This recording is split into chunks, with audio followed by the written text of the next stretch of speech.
For me, the brand Volkswagen, I guess there's two fronts, if you will. I think the first front, it has a lot of personal meaning to me. I think like a lot of Americans, everyone has a story. So, my father went to West Point.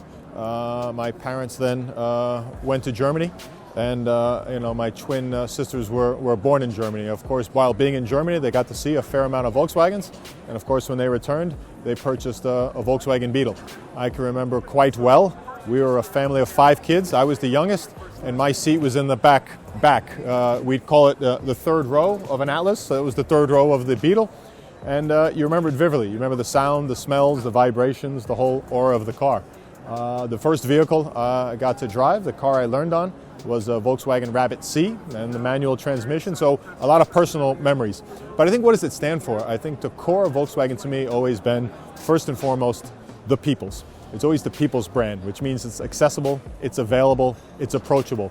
And the fact that you could get great technology and great quality at this great approachable people's price, that's the core of Volkswagen. I think a lot of things complicate it and sway it, but that's what it is at its core to me.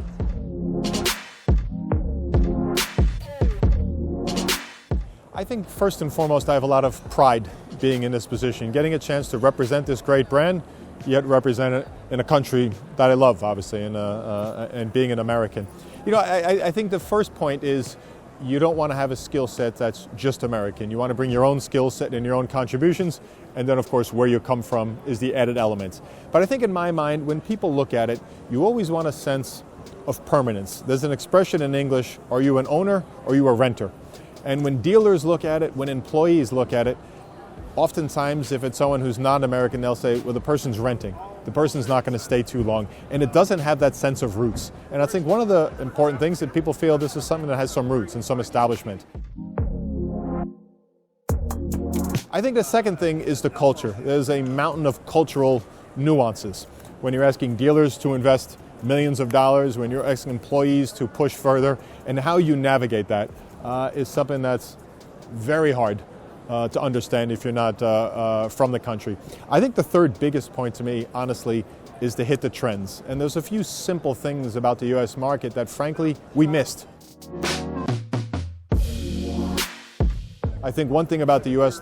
market is you have to be fanatical on cost. It's the biggest cost pressure environment there is. The second one is we've got to hit these major trends. Things like SUVs. Yes, we're doing a good job of catching up, but this has been in the market now for nearly 30 years, and we have to hit them faster. The other one, of course, is this sense of speed and urgency. A U.S. consumer sees something and says, can I have it tomorrow? And I think we've got to get a lot more speed. So I think these are some things, and you got to keep pushing, and we get there. But it's, again, a great opportunity.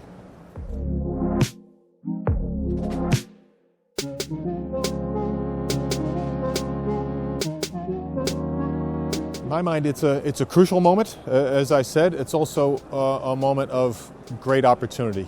I always look at the beginning of a Formula One race. Everything happens at the beginning, and you can go from the 4th or 5th row to the 1st row at the snap of a finger. In the traditional car business, where basically it comes down to scale, in SUV segments, you're going against 7, 8, 9 competitors. It's hard to gain ground. But electrification gives us a unique chance. There are no 100-year-old electric car brands. There are no electric car nameplates that have been around for dozens of years. There is a market reset. And you're a brand in our position, 2% market share, a relatively small player with a really strong parent looking after us. This is a chance of a reset. It gives us a chance to win. I think the second thing goes back to our very roots. The roots of Volkswagen in America is we provided incredible transportation to the masses. And we have that opportunity with electrical mobility, just like we did with the Beetle back in the 50s or 60s. For me, this is exciting thing. So I love the reset, I love the jump ball, and I love that we can bring electrified mobility to the masses. Great opportunity. To me, it's quite clear. You need this great equation of range, price. So we've been working hard and pushing executive with all the board members to make sure we get the range. Because at least starting out, that's what people want. You can have all the great technology, you can have all the gaps and all the finishes and all the audit scores. If you don't have range, price, you're not in the game. Now, I think we are getting there, and it's fantastic. Once you clear that hurdle, then you just want to bring the magic of Volkswagen. Great design, innovation with the LED lights, but you've got to get the first hurdle. Before they're going to get in your showroom, get to the website, range, price. I think we're there. I think we're getting very close, and that's what excites me.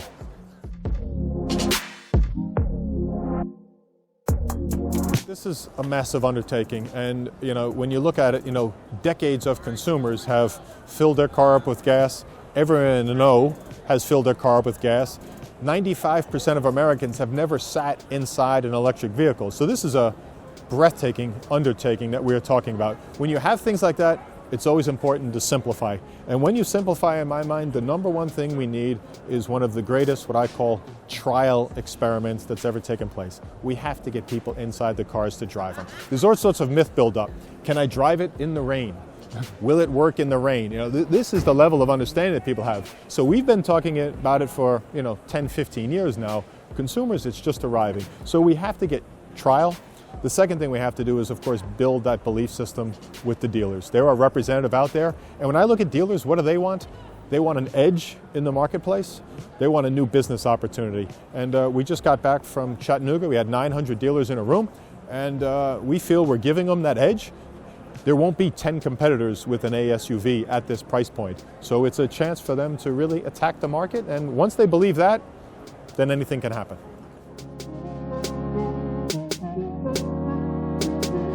I think dealers' belief system is all predicated on can they see it and touch it.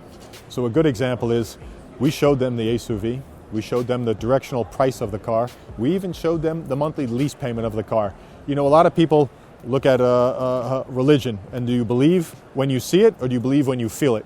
Dealers, they don't believe when they feel it, they believe it when they see it. Tangible thing that you actually feel. And now that we've done that, the belief system is coming. And that's exactly what they want. They want a very competitive car that's going to give them an edge, and I believe we have it.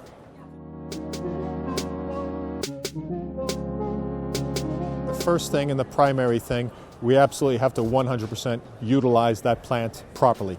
As you know, we started with the Passat, and the segment absolutely collapsed. Good news is we added the Atlas, and the Atlas is off to a good start. We're going to add the Crossport, and eventually, of course, we're going to add the EV there as well. But the primary thing, and this will be a big test this year, we're going to make nearly 200,000 cars out of that plant. So production is going to double next year. So we got to get to utilization. Here's a chance. The second thing, absolute stability. When you have different cars, volume going up, volume going down, the stability in the quality, stability in the audit scores. Once we have that, we can look to the future. And the future in my mind is, of course, we're going to build an electric car there. After that, we can look for a second vehicle on that platform. But first thing, get the plant utilized to drive the cost down. Second thing, stabilize quality, stabilize processes. This is the hub of the American marketplace. It'll feed us our most profitable car, the Atlas, and feed us our future dreams of electric vehicles. And that's what the plant needs to become. On top of that, obviously we have a lot of the purchasing power down there. And of course we have the alignment with local development and engineering with Dr. Demobauer is leading. So that's what I see as that plant. And I think it's pretty cool. If you look at a place like Chattanooga, Tennessee, that had 12 to 13% unemployment when we entered there, most of the work that was being done there was very menial, simple type of work. We are changing families. We are bringing new skills. We are bringing electrification as an American and talking to the governor. This is powerful stuff. We're changing families, and that's also the responsibility of a brand.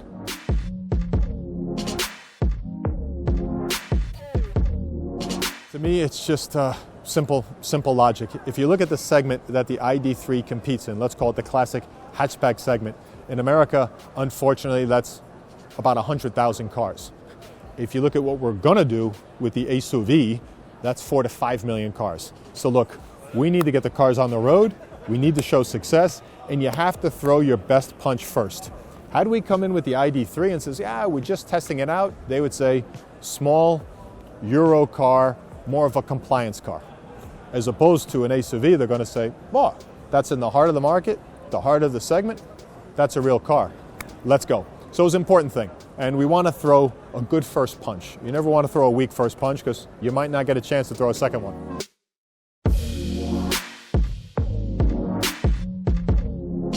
I joined this position a little bit late. The car had already been shown. But I had about 5 to 6 experiences between dealers, customers, and that car. And in my 25 years of the automotive business, I've never seen a reaction like that. It puts a smile on people's faces. It just changes the room. And I haven't seen a vehicle do that before. And if you can imagine what that vehicle would be like on the road, what would it do for our brand? What would it do for our dealerships? What would it do for talk value? I think it's the coolest damn car I've seen in my career. And we got to work on it. We got to get it here, and that's what we intend to do. It could be a game changer.